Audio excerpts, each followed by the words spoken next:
anyway, we are live with our Facebook group here, and so Joseph P. Day to friends or JP. Does that work? JP, Joseph P. Day is fine. How are you going to be on the ballot? What's going to be on the ballot? Going to be Joseph P. Day on the ballot for Circuit Court Clerk. Joseph P. Day. And remember, day in May, right? Vote day in May. That's it. Okay. And early voting. Okay, you want to run down those dates for me real quick? Yes. Election day is May 3rd, 2022. Early voting begins on April 13th. So early voting will kick off and go through April 28th. So not long to go. It's moving down quickly. Yeah. Well, I can say you and I have got to know each other very well. Probably we've been at more things together, I think, than anybody else that I know. So I can't even remember when I first met you. It's just one of those events I was, one of those things that you were doing and hosting a few things. I was like, who is this? Oh, that's right. Yeah. I think it was Aisha. Yeah, that you should. Okay, great. Well, we'll get started with the questions. Everybody wants to know where you're from, kind of where you grew up, a little bit about yourself, and how did you get to where you are today? All right. Well, thanks for having me. As I said, I'm Joseph P. Day, running for Circuit Court Clerk.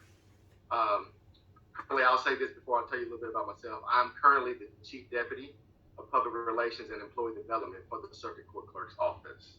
Okay, so a little bit about me. I'm from Nashville, born and raised.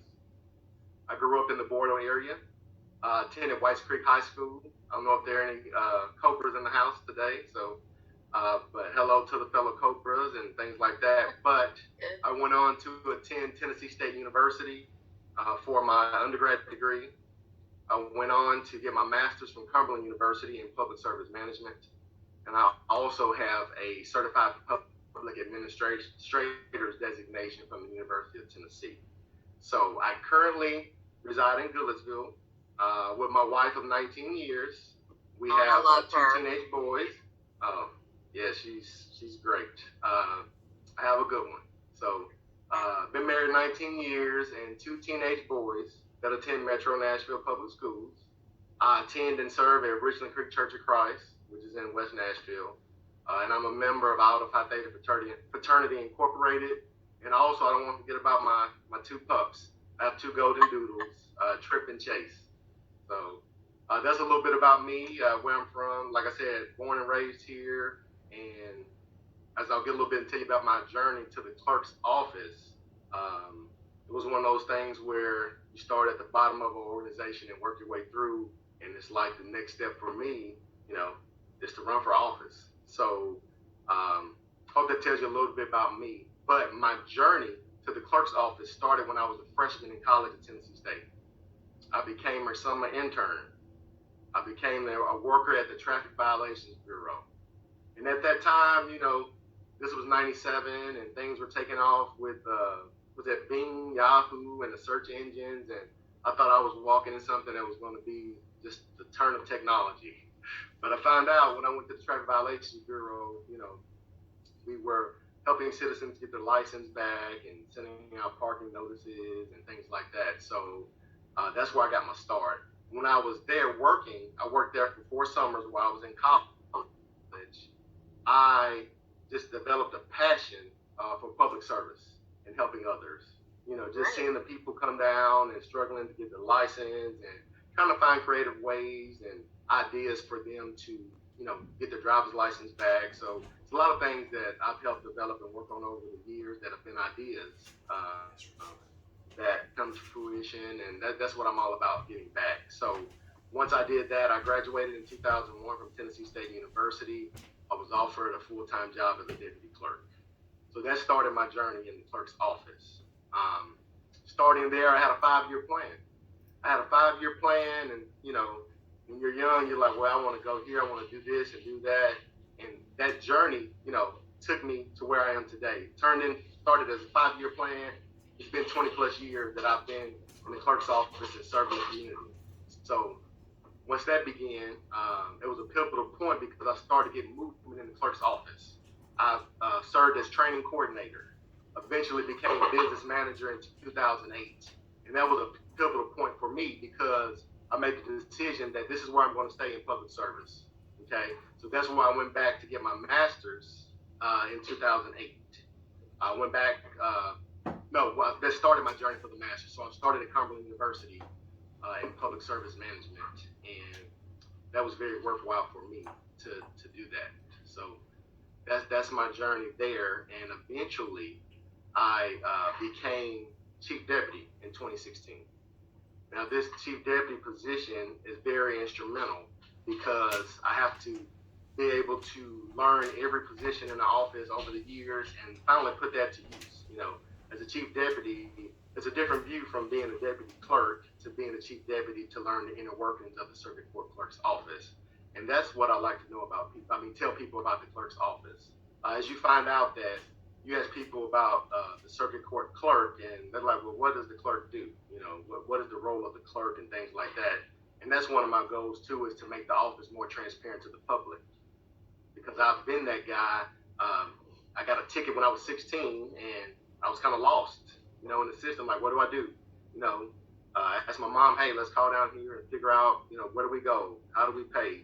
What do I need to do? And it was kind of like a little thing of a loophole that what I've learned from that moment in that situation personally is that I got pulled over by a Metro cop, but depends on whatever the violation was. It could be a state citation or a state violation. So I was calling the office trying to figure out, hey, what is this? Where do I pay it? We don't have a record of your ticket you missed today. Keep calling back, and then a month later I get something that it was a state level citation. So once I began working down there, I kind of find the idea, and when you work it and you see it every day, you have a better understanding. And so that's been my goal, to try to explain that process and bring it down to explain it to people how that works, because it's a very daunting task. When you say court, everybody just kind of freaks out. I know. Yeah. You say court, it's like, oh my God. These judges and people are so nice and so sweet, but you don't want to be on the other side of that. So you know, that's a misnomer there, but I want to, you know, like I said, make the office more transparent to the public. So that's my journey to the clerk's office up to now. Well, good. And I will say that you and I had lunch at Wendell Smith's, which is a West Nashville staple for attorneys and judges, and we actually ran into a judge while we were there, and you were explaining the circuit court position to me, and because I was having a hard time. It's so hard for people to understand your general sessions, your circuit court, and your criminal courts, kind of around that. And then chancery court is actually, you can explain that because there's not all the numbers behind it. So I know that the judges are really dependent on you, but that is only part of it. You're the keeper of the records. I remember you saying that several times, and making things more efficient has been a goal of yours. So just kind of walk us through a day of being a circuit court clerk. What is that for you? Okay. Well, I'm running to be the circuit court clerk, but I work hand in hand with him. Currently, I'm the chief deputy, but the role of the circuit court clerk is the custodian or keeper of the record. And what I got that one right. See, I'm getting better. Oh yeah. So the custodian, keeper of the record. But what people don't realize is that the circuit court clerk, it has 4 different offices. Every office is unique, and I'll talk a little bit about that. And as the 4 offices, they're very unique, but the whole goal is to serve the public. Okay, so the circuit office, when you say circuit court clerk, I know a lot of people are running for judges and things like that.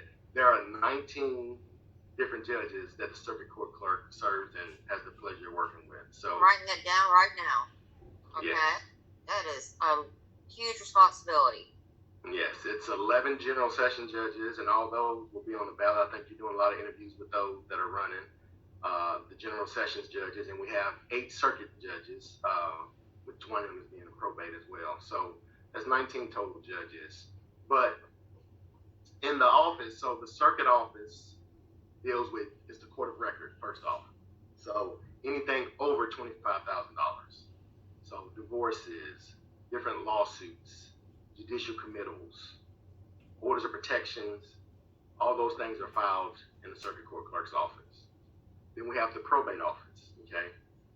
Dealing with estates, probating of wills, name changes, conservatorships, guardianships, all things that deal with estates are done in the probate office, okay? And then across the street, we have two more offices, and that is the General Sessions Civil and the Traffic Violations Bureau. So the General Sessions Civil, okay, is anything under $25,000. This is the court where most people have their first interaction, with court, whether it be a detainer warrant. I know you see Judge Belle working with her HRDC court and, helping people get money for those who can't pay their rent and things like that.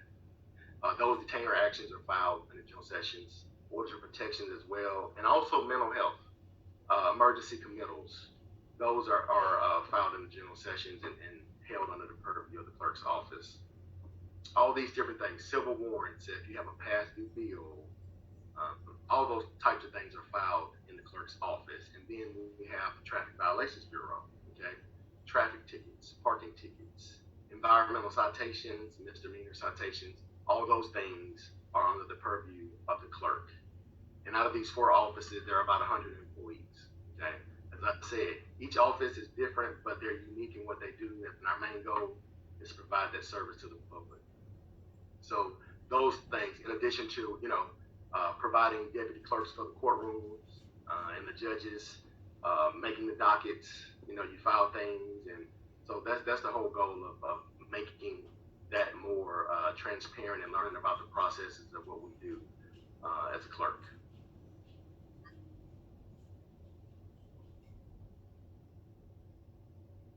Hang on. All right, I think we're good. So 100 employees. Across four offices. That's a lot. So as far as the tier there, how many people in management would you have under you? So would it be you're the circuit court clerk, then you would have someone that would fill the position that you're currently in? Yeah, well, currently. So as far as our organizational chart, is made up of, you have the circuit court clerk, who is an elected position, and then you have two chief deputies. So after the chief deputies, I'm one of the chief deputies, and we have another chief deputy. Okay. And then every office has a chief clerk. So it's like the chief clerk for each office. And then, it just goes down from there. They have two team leaders, kind of like supervisors in there, and then your deputy clerks as the employees. So that's kind of the breakdown of the organization. Yeah. So what is your interaction with our judges on the bench? What do you do for them, or how do you help? Well, here's the thing, as the clerk's office, I'm always open and to changes, and I love feedback because I always want to make their job easier. Like I said, we serve the courts, the legal community, and the citizens. So it's kind of a fold there that, if they're having an issue or need a new docket, or, hey, I need this information, or this is not appearing right, what can we do? How can we help you? Things like that. Staffing that, and, like I said, the main job is keeping those records straight. And I'll tell you a little bit about something that was my latest project with the e-filing. So, latest project with e-filing was a big task.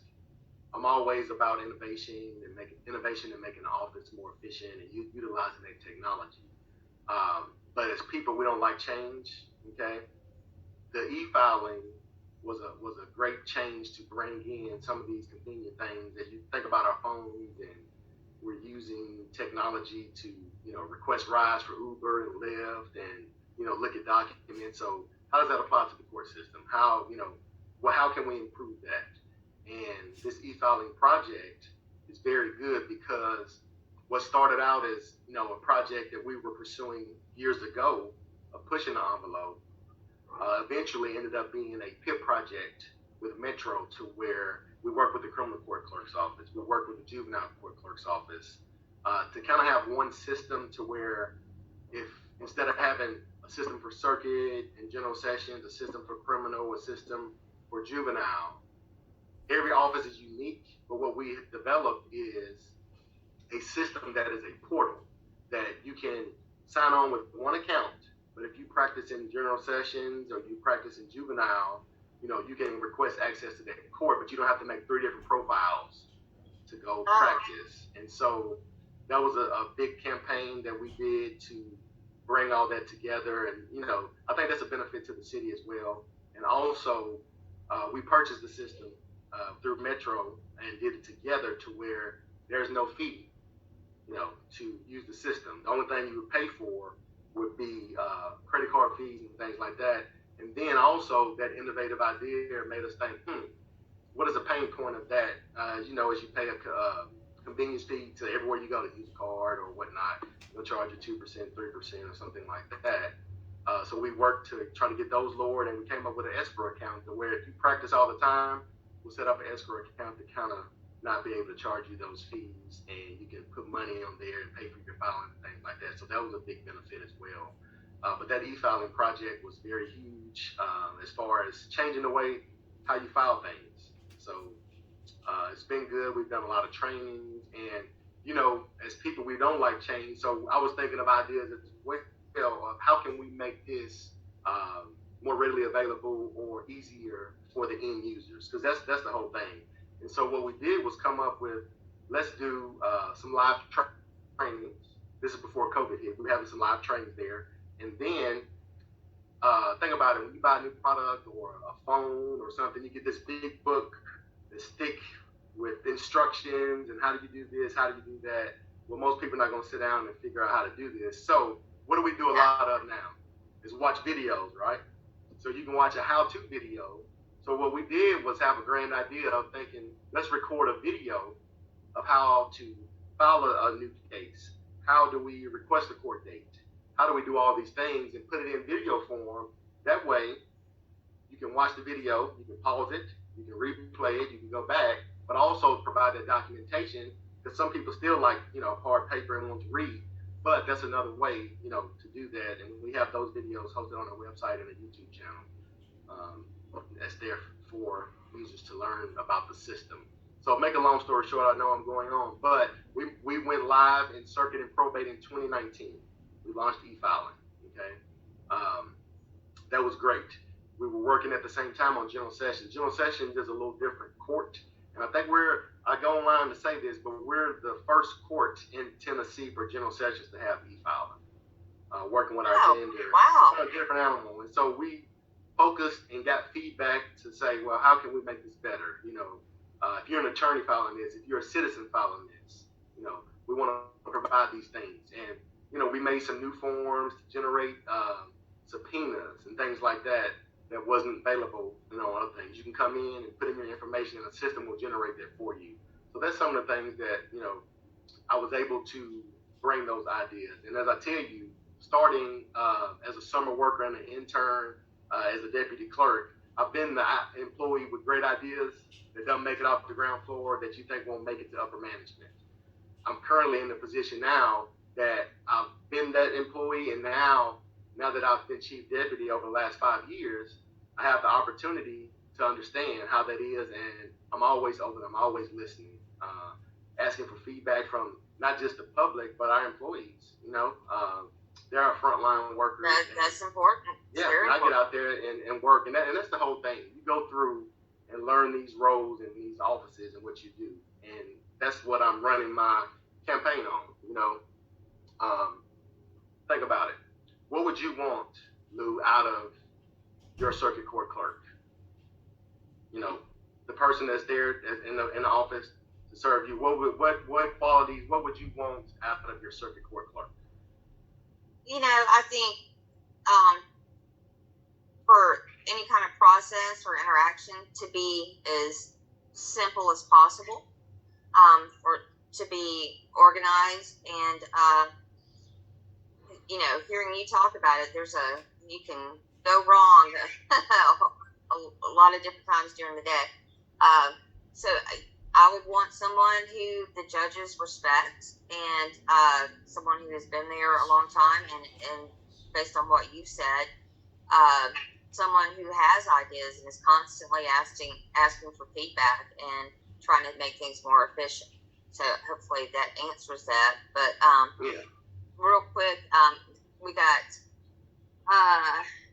Andre Walton saying, once a Cobra, always a Cobra. I guess that's my Cobra guy there, yes. That's your Cobra guy? Okay. Then we have at-large Councilwoman Sharon Hurt saying, Mr. Day, thank you for your service. Your direction on the process to take for street works was so helpful, and the matter has been resolved. So I'm not sure what that is, but if Sharon Hurt is giving you a shout out and saying how much she appreciates you, that's a good thing. And then we got Gary Moore, who is just a wonderful person, and he's saying experience, and that's what I think too, that comes to mind whenever I see you out, and when I've talked to you, because you have an answer, and you can explain things in such a way that someone like me would have no idea, but you can explain it so that I'm like, oh, okay, like with the e-filing, so I can relate it to how other things work. And I know that things can get busy and with the city and it growing, and we need someone with efficiency ideas and things, and thinking outside the box and ways to make things better. So and that's I appreciate that, and that's the things that I run my campaign on. The first is experience. Okay, you want someone who knows the job. I have the institutional knowledge and the hands-on experience. And service is key. Service is the lifeblood of the organization. I will continue to provide the exceptional service that you've come to expect from the clerk's office.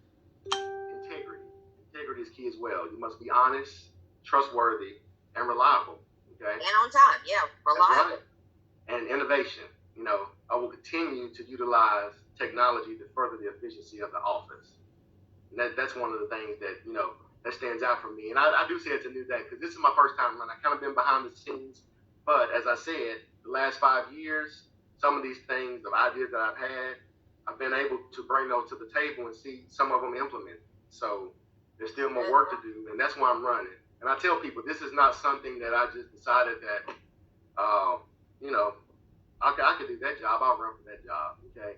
I am a public servant. I've been here. I've learned it, like I said, the hands-on experience, and I want to continue to serve. And that's why I'm asking, for your vote. I'm asking for your support.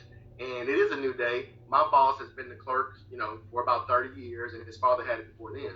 So to start as a summer worker and now be in a position to run for the office, that tells you that hard work pays off. And it's one of those things that one of those wild dreams that you have, like, you start there and it's like, man, one day I want to run for this office. I want to be elected official. And here we are. But I don't consider this, this is the next step for me. I don't consider this, like I said, just like a one-off something, because, like I said, I was fortunate enough to be allowed to sit at the table and be chief deputy, okay? So the next thing for me, if this were a job opening, I would definitely put my resume in and interview for the job. But if you think about it, it is a job opening. But for me to get elected and for me to get the job, I have to run for office and get elected. So this is the next logical step for me on the path that I've been on, since '97. So I just want to continue serving, and I'm available. I say that with the utmost, everything, the utmost respect for the position, what it does, and just being a citizen of this Davidson County and Nashville to represent, the public and in the clerk's office you can be proud of, okay? I want to say, well, that's the best run clerk's office in the state. That's a goal. And that's always been my passion to help others and to further the office. I want you to feel, you come to our office, you need some information, hey, I'm right there to help you.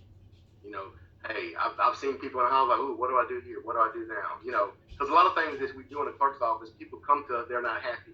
But that doesn't mean you cannot provide them, top service. And that's one thing that I've seen and some of the employees that, that we have, that some people will wait in line to go to a certain person because they appreciate that service that you provide. They may come in angry and upset, but you leave, knowing that you received the best service, because we can't give legal advice, but we're there to guide you in the right direction and provide that service. So whether it's for citizens or the courts, like I said, working with the judges. So, I mean, it's a lot. So, like I said, the 4 offices, so you really want someone who knows the job, and I'm here to serve, and I ask for your vote and support. I don't know if I'm running out of time. My website. No, we're good, because we got some more comments that I'm going to give you. But before, I'm going to say on your screen here, the experience, service, integrity, and innovation. I love that, and that's what I've seen from you. And you speaking about making a good day for people when they have to come down there, even though they're not happy about it, making it as easy as possible. I know from just being around you, when we were at Edge Hill on Christmas Eve, and how you were just jumping in there helping, and I was so appreciative of that. And those kids that was a great day. And that was, I think it was a Saturday. You drove in from Goodlettsville to come and help. And and I hear what you're saying too. You're saying, hey, this is the next step in my career. I've done all the work. I've worked my way up, and I have the experience, and I think that it's time. So, Judge Kelvin Jones says, "Good evening, Joseph. Do you support the general public having free access to the circuit court clerk's electronic filing system?" Yeah, the electronic file system is free. We have pro se filers, now that request the count is free. Yes, I do. Okay. And then at-large Councilwoman Sharon Hurd says, "It is so encouraging to see this young man fulfilling his dream and brings the knowledge necessary to do an exceptional job." And it sounds like Sharon knows you well. If not, I feel the same way. And this is a dream. And I think that the fact that it's going to be on the ballot and people have to vote and elect you, that shows how important this position is. And so I'm sure it will be a good day for JP Day in May. And I love it the way that some of you guys have come up with the ways to remember your last names or different sayings. And so yours I remember. So with that, one more question from Judge Kelvin Jones. He says, specifically, I'm asking about free access to CaseLink. So I don't know what that is. Yeah, you don't know what CaseLink is. So CaseLink is a system now. CaseLink charges $25 a month for access to the records, this public record, and we don't make money off CaseLink. Okay, CaseLink, that money goes to support the servers and the technology and things like that. But you sign up for CaseLink, it's not a contract. But about time you come downtown to pay to park, run in there, and also, if you want certified copies and things like that, CaseLink is there to allow you to print stuff off, or all those documents in PDF form, converted all those filings and things like that. And then before COVID, CaseLink is $25. We have remote access, but we have free terminals that are in our office. So if you do come down, you can look up cases and things like that. And this thing's on our website, state lookups on our probate system, and also in some of the things that we're currently doing and working on that I want to continue driving, that I've been a part of, and I want to continue serving. Like I said, providing that innovation. I got feedback. We launched a new website. Okay, the Traffic Violations Bureau, where I got my start. Some things there that I want to continue enhancing, but allow you to go on there and see how much you owe. Provide proof of insurance, request a court date. All those things have recently gone live, and those are projects that that I've been a part on and working on. So all those things, I want to continue providing, that service. But those things are available on the website. Like I said, I'm always open for comments and feedback, and any feedback about the e-filing on CaseLink. I'm all ears. Good, and I'm going to stay in touch with you. So, I want to make sure I've got this right. So, circuit court is a 4-year term, unlike the judges, which is 8, and yeah, the district attorney is 8 as well. So you're the clerk's office are 4. Circuit court clerk run every 4 years. The judges, they have an 8-year term. Like you said, you got it right. So all the clerk's office. Well, good. So, and there's no term limit or anything like that. No. So people like you, they can vote for you every 4 years, right? Yes. Okay. Yes. One other question, as far as fundraising or asking for donations, do you have the same limitations that judges and candidates for judge have, or can you ask for donations? Yeah, I can ask for donations. JosephPDay.com is my website. Okay, great. On Facebook, Joseph P. Day, 4th Circuit Court Clerk, and at Day for Circuit on Instagram and Twitter. That's the social media channels, but the donations links are there, and just want to spread the word, like I said, to get my name out there. Like I said, I've been in the background, and I say vote Day in May, and somebody else told me vote Day in May is the only way. And I love it. I love that. I like that, and I'll give credit for that one, but I don't take credit for it, but I like it, and there was something there. But vote Day in May is what I say, but also early vote. The early vote is very important. Yes, it is. But I'm here. My website's there. I'm available. Like I said, my vision and the 4 things that I'm running on. Like I said, experience, service, integrity, innovation. The QR code there will take you to my website as well, and it's above me, josephpday.com. I want to continue serving. I ask for your vote, ask for your contributions, and anything that you can do to help my run for circuit court clerk. And I want to serve, and I appreciate the service and allowing me to serve in the role that I have over the years. And I want to continue and serve in the new capacity by being the circuit court clerk. Well, it sounds like that you would be ready to go on day 1. So, yes. And people love that. All right. Anything else you want people to know about Joseph P. Day? No, just that I'm, hard working. I'm a public servant and there to serve. So I'm, like I said, born here and raised up here. So for me to have that opportunity, like I said, grew up in Bordeaux, and just this journey that I've been on is just amazing, and I'm just thankful and grateful. Well, there are a couple more comments that were added, and what I'll tell you real fast is we have live viewers that jump in and out, but the main thing is these interviews will stay up on the site, and I think one of the first interviews that I did was with Marcus. I actually went back and watched his twice, and so I think his is like way over 300 or 400 now.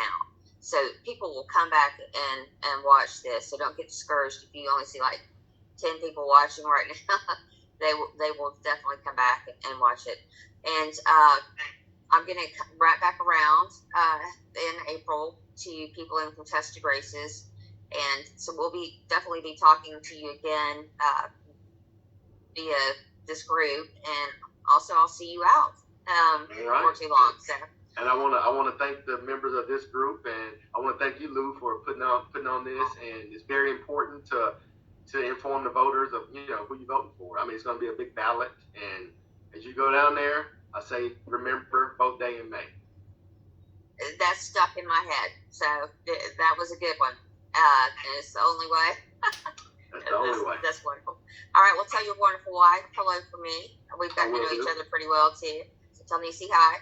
And I will see you out later. Take care, my friend. Right. Thank you for joining me. Thank you. All right, bye-bye. Bye-bye.